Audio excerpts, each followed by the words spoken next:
I always thought the weirdest thing about my boyfriend's therapy was how secretive he got before every session, locking himself in the bedroom, music turned up, his phone face down. I chalked it up to nerves, or maybe shame, because our fights had gotten ugly lately. Still, when his therapist called me out of the blue, I didn't hesitate to answer.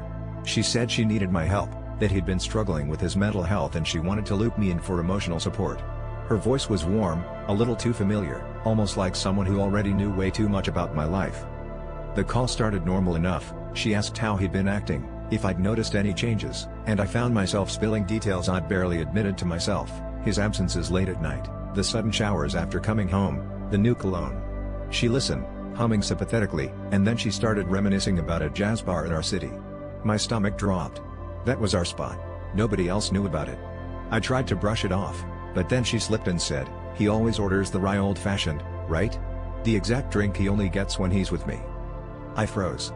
She tried to recover, but she was already talking too fast, her words tumbling out as she admitted they'd been seeing each other outside of sessions. She begged me not to tell him she'd called, swearing it was all about his well-being, but her voice cracked and I could feel the walls closing in. Suddenly, every missed call, every late-night walk, every time he came home with lipstick I couldn't place, it all made sense. I hung up without another word, my heart pounding, feeling like I'd been slapped by two people at once.